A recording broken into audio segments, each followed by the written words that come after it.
What is up, guys? Mike Frank with Berkshire Hathaway coming to you again to talk a little bit today about different types of row homes. So thankful and fortunate that we are in such a historic community and we could talk a lot about different homes that even I didn't know about, to be fair. Before we run down that road, a bunch of things have happened. We actually got 2 listings under contract last week for over list price. Not excited to share with you guys as a bragging way, but just really excited for the sellers that we're working with. When we set the right expectation, they're so happy that they're able to get the money that they want, what they expect, and what they anticipate in their home search as they're selling their home and looking to move on. So thank you so much for trusting us, and obviously we're very, very happy. But talking about different row homes. Now, this time I'm going to be heavily paying attention to my screen here because we have a lot of content to go over. I was so shocked to learn how many different types of row houses there are, and we're so quick to delegate them to row home, as if they're all the same.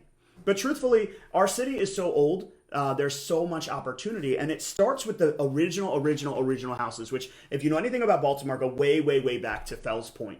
Right? Fells Point, Seton Hill, there are some communities that are built around churches, especially in the areas of Baltimore that are going to be wood-constructed, wood-framed houses. Very, very teeny tiny homes that are literally a wood frame, believe it or not, right? Inside of those neighborhoods, we have some of our most original inventory. The next kind of original inventory that we find are federal-style homes. A little bit larger, a little bit more traditional, obviously not wood constructed because that was outlawed and overturned around the turn of the 18th century. So now we have federal style homes that we're going to find in Federal Hill. We're going to find those homes in Upper Fells Point. We're going to find those homes in the areas around the cathedral. There are a lot of spaces where we really found the turn of the century as a big adventure for architecture. Then, as we turned into more of a modern culture in the 1800s, we found more of a Federal Hill 2-story attic home. This is where, as you're touring the home, you go up into the 3rd floor and the attic is peaked. And down in the bottom corner of the attic, there might be a teeny tiny little window looking out into the street. So we find those 2-story attics in Federal Hill, in Fells Point, in Patterson Park, and in a lot of those more historic communities.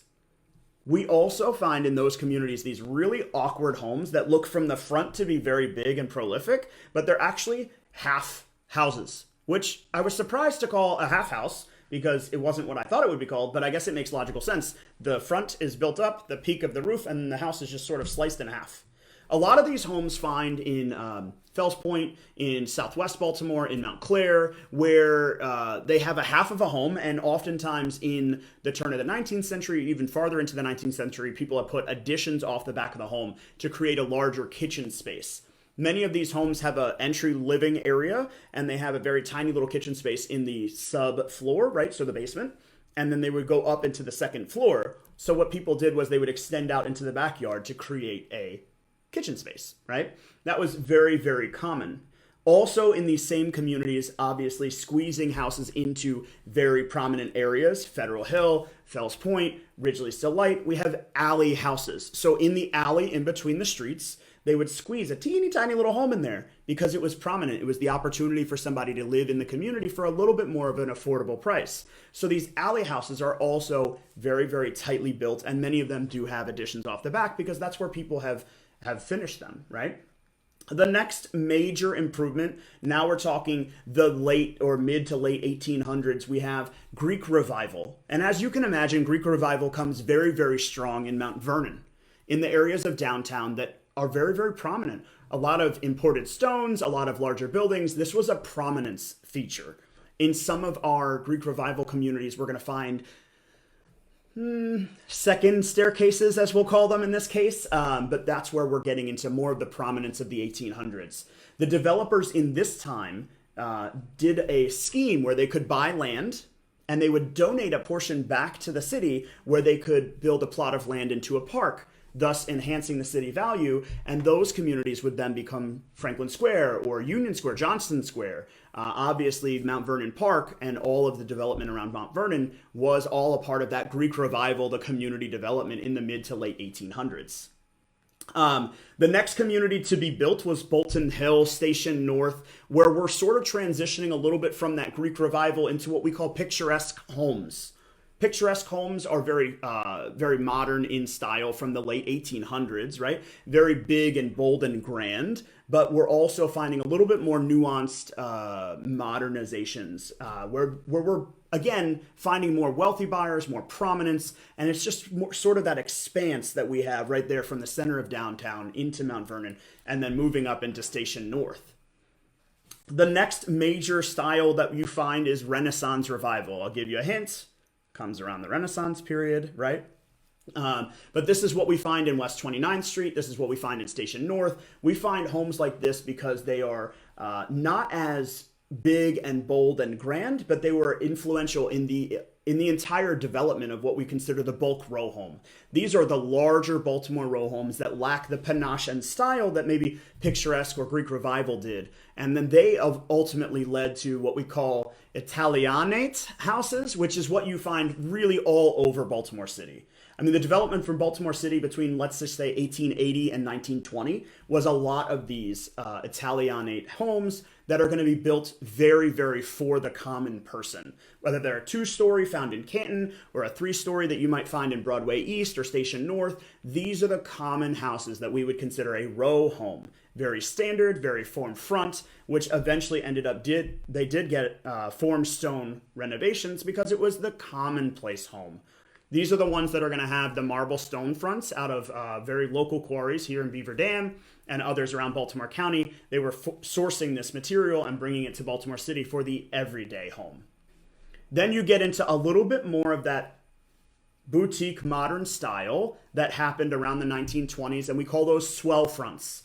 You'll know these because they kind of bulge in the front. Oftentimes the living room will have 3 windows around sort of a rounded side, and those are our swell front homes. They're again 2-story and 3-story. We find a lot of these in Remington, a lot of these in East Baltimore. We can see these as big, big, big homes that are now getting renovated into beautiful, beautiful houses, and the swell front is actually a feature that people are desiring.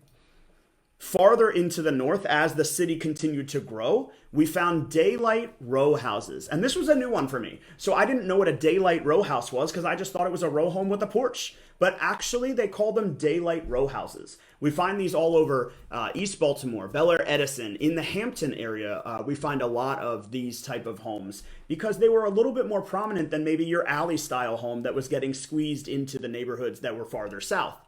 So we have Bel Air Edison full of daylight row homes. And then what was the very next thing to happen?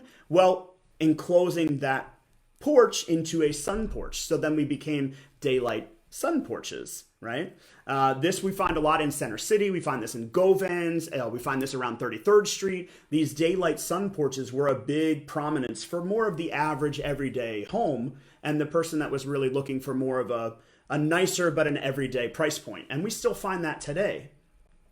Then we get into porch front houses. Now these are a little bit more grand than your daylight sun porch or maybe your daylight row house. These are a little bit more styled. They sometimes have what we would call a bay window or a bow window in the front of the second story. Oftentimes they have walk-up porches with beautiful views. We're going to find a lot of these in Guilford, in Station North, where we're looking up and down the prominent streets of the city. And as you can go through those communities, you'll very, very quickly see these porch front homes with the bow window on the second floor. Somewhere around the turn of the 20th century, I guess it's the 19th century, 20th century? It's the 20th century. 1900 is the 20th century, right? So around the 20th century, we got into the English row homes, where we can find these in Johnston Square. We can find these throughout the center of the city, where people were a little bit more boutique around the middle of the 1900s, right? And then, of course, throughout the whole entire rest of the city, they call these neo-colonial row homes. Neo-colonial row homes are the type of homes that you have in Bel Air Edison, in Hamden. You have these in West Baltimore. You have these in Parkville. You have these in Catonsville. These more traditional, smaller footprint, 1,100 to 1,400 square foot row homes with a brick front, very modern in style for, again, 1900s. And this is where we're getting into more of that forced air system, a little bit more of the modern amenities that come with today's architecture. But as we look through the city, there's so many different opportunities, and it was quite interesting to really do some research, learn a little bit more about the different types of row homes that are in the city, because to be quite frank with you, I didn't even know. And if that's what we're learning here at 8 years in, I can only imagine what you guys are learning a couple years into our show. If you guys have thoughts or questions, of course, let us know. We would love to tour a couple different houses with you, as we're doing next weekend with some buyers that are coming all the way from Connecticut. Anytime you guys have questions, reach out to us, PM, DM, or subscribe to the link below, and we will talk to you real soon. Thanks for watching. Make sure you like and subscribe for weekly content. Also, check out our social media pages. The links are in the description below. See you next week.